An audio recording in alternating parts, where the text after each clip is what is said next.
মোহাম্মদ বেলাল হোসেন লিখেছেন, জিন কি মানুষের সাথে সহবাস করতে পারে? স্বামী বিশেষ সময় অক্ষম হলে স্ত্রীর করণীয় কি হবে?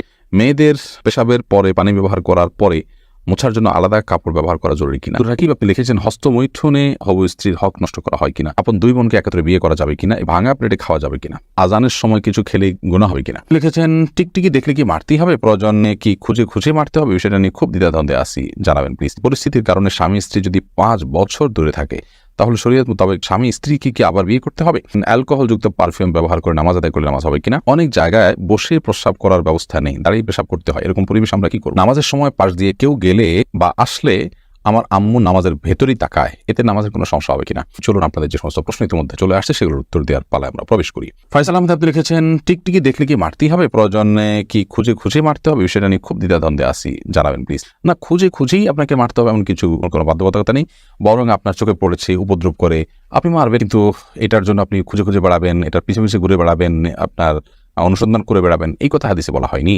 জুলেখা খাতুন আপনি লিখেছেন, নতুন কোনো কাপড় পরে না ধুয়ে নামাজ পড়ে নামাজের কোনো ক্ষতি হবে কিনা? নতুন কোনো কাপড় পরলে সেটা ধুয়েই পড়তে হবে এমন কোনো বাধ্যবাধকতা নেই, কারণ নতুন কাপড় মানেই যে সেটা নাপাক, সেটাতে অপবিত্রতা আছে এমনটি নিশ্চিত নন আপনি, তাহলে এটি ধোয়াটা বাদ কেন হতে যাবে? তবে হ্যাঁ, আপনারা যদি নতুন কাপড় কেনার পর দেখলেন যে সেখানে কোনো নাপাক আছে, তাহলে ওই জায়গায় সেই নাপাকটা ধোয়াটাই হলো অবশ্য। অতএব শরীরের দৃষ্টিকোণ থেকে নতুন কাপড় ধুয়ে পড়তে হবে এমন কোনো বাধ্যবাধকতা নেই। আব্দুর রাকিব আপনি লিখেছেন, হস্তমৈথুনে হবু স্ত্রীর হক নষ্ট করা হয় কিনা?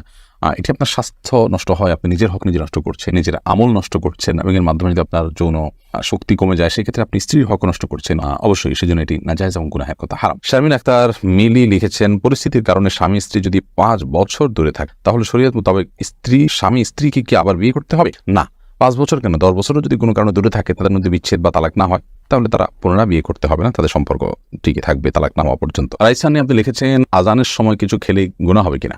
আজানের সময় কোনো কিছু খেলে কোনো গুনাহ হবে না। আমরা অনেকে মনে করি আজানের সময় কিছু খাওয়া পান করা যাবে না, এটা করা যাবে না, ওটা করা যাবে না। আপনি যে কোনো কাজ করতে পারেন, টয়লেটে থাকলে আপনি টয়লেটে কাজও সারতে পারেন। তবে আপনি যখন টয়লেটে নাই, পবিত্র জায়গায় আছেন বা স্বাভাবিক অবস্থা আছেন, তখন আপনি আজান শুনলে আজানের জবাব দেওয়ার চেষ্টা করবেন, এটা হলো মূল কথা। খেতে গেলে খাওয়ার ফাঁকে ফাঁকে আপনি আজানের দেওয়ার চেষ্টা করবেন, কিন্তু আজান হলে কিছু খেতে পারবেন না এমন কোনো কথা নেই। এখানে বিষয় হলো জবাব দেওয়ার চেষ্টা করবেন যদি আপনি পবিত্র জায়গায় থাকেন। নূর কদর এআইডি থেকে লিখেছেন, স্বামী সিগারেট খেলে ওয়াইফের করণীয় কি? ওয়াইফ তাকে বোঝাবেন, যথাসম্ভব নিজে না পারলে অন্য কাউকে দিয়ে বোঝাবেন, আল্লাহর কাছে দোয়া করবেন, তারপর তিনি যদি ফিরে না আসেন একান্ত তার গুনাহ হবে, ওয়াইফ অন্তত দায় মুক্ত হলে।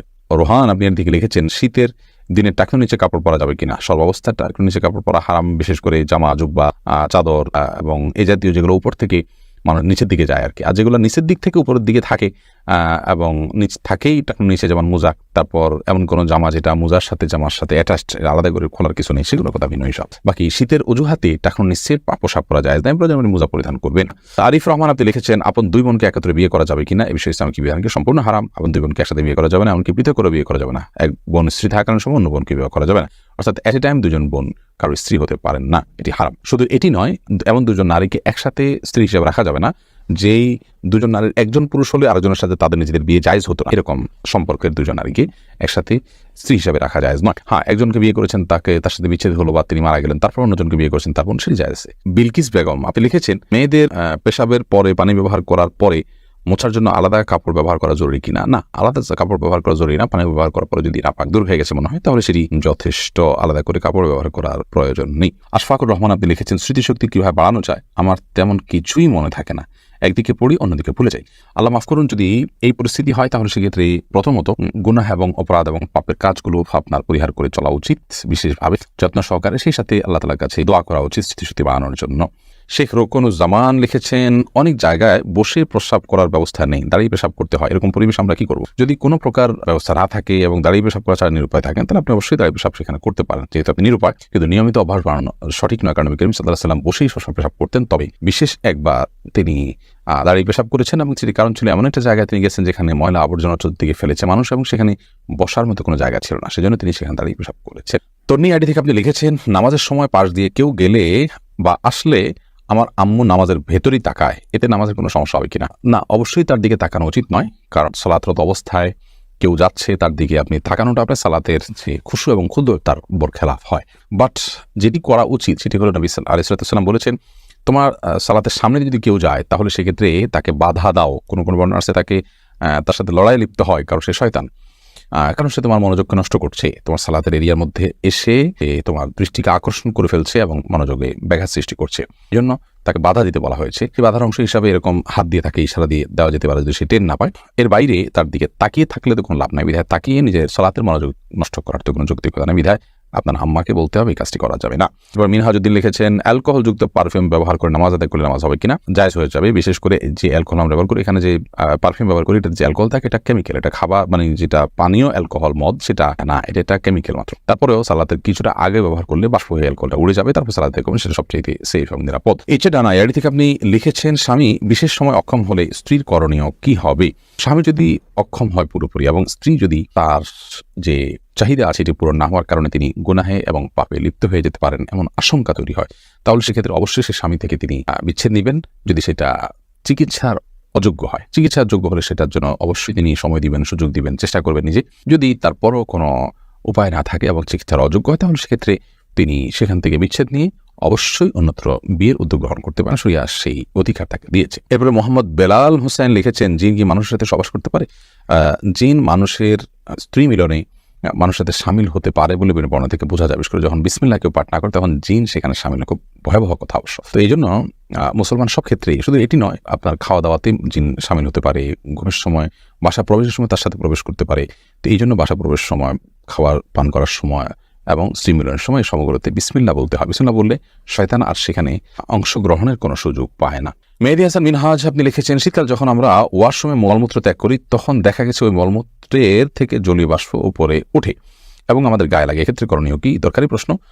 এগুলো গায়ে লাগলে কোনো অসুবিধা নেই, কারণ এটি আপনার শরীর বা কাপড় কোনো কিছুতেই মিশে থাকে না এবং শরীর বা কাপড়ে এমনভাবে মিশে না যেটার ফলে এটা নাফাক হয়ে যায় এবং এ নাপাকের দুর্গন্ধ ইত্যাদি আছে, আলামত আছে, এমন কিছু নয়, বিধায় এটি লাগলেও কোনো অসুবিধা হবে না। শিমুল আক্তার সুমি আপনি লিখেছেন, আমার ছোট 2টা মেয়ে আছে, ওরা যাতে ভয় না পায় এজন্য আমি টয়লেটের দরজা খুলে সব কাজ করি, এদিকে আমার কোনো গুনাহ হবে? আপনি টয়লেটে কাজ করেন, এদিকে না দরজা খোলা না রাখলে তারা ভয় পাবে, তাহলে সেটা আপনি করতে পারেন, কোনো অসুবিধা নেই। ইভেন কোনো ওজোর ছাড়াও যদি আপনি দরজা খোলা রেখে কাজ করেন তাতে গুনাহ হবে ব্যাপারটা সেরকম না, কিন্তু এটি বিশেষ করে টয়লেটে যখন ঢুকবেন তখন বিসমিল্লাহ পড়ে ঢুকা, বের হওয়া যখন সময় বিসমিল্লাহ পড়ে বের হওয়া, দোয়া পড়ে বের হওয়া, এটি সুন্নাহ সম্মত। যদি না করেন তাহলে সেক্ষেত্রে শয়তান আপনার সাথে সামিল হয়ে যাবে। কিন্তু দরজা খোলা রাখলেই যে শয়তান প্রবেশ করে ফেলবে এমন নয়, তবে দরজা লাগিয়ে রাখা হচ্ছে সচরাচর দুষ্ট জিনের কবল থেকে বাঁচার জন্য। বাচ্চারা কান্নাকাটি করে, সে ওজোর থেকে তো খোলা রাখতেই পারবেন। আফরোজা খাতুন আদরি লিখেছেন, একজন তালাকপ্রাপ্তা নারী বিবাহ না করে বাকি জীবন কিভাবে পরিচালনা করা উচিত?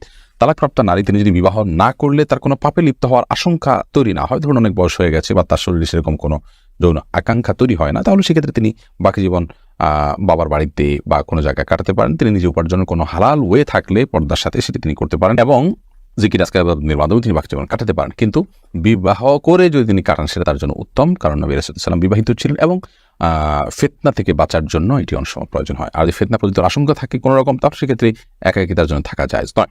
রাসেল ভূঁইয়া আপনি লিখেছেন, কোনো বাচ্চার বিছানায় প্রসব করলে বিছানার চাদর ওয়াশ করা যায়, কিন্তু জাজিম বা তোষকে পেশাব করলে ধোয়া যায় না, এক্ষেত্রে করণীয় কি? যেই সব দ্রব্য, যে সমস্ত জিনিসপত্র, আসবাব ইত্যাদি, এগুলোতে পেশাব লাগার পর সেটা পরিষ্কার কোনো ওয়ে না, সেটা রোদ ইত্যাদি দিয়ে ওটা আলামত দূর করে ফেলতে হবে। এত বেশি রোদ দিতে হবে, এত বেশি আপনার সেটার দুর্গন্ধ দূরের উদ্যোগ করতে হবে যে সেটাতে নাপাকের কোনো আলামত বা নামলেশ নেই।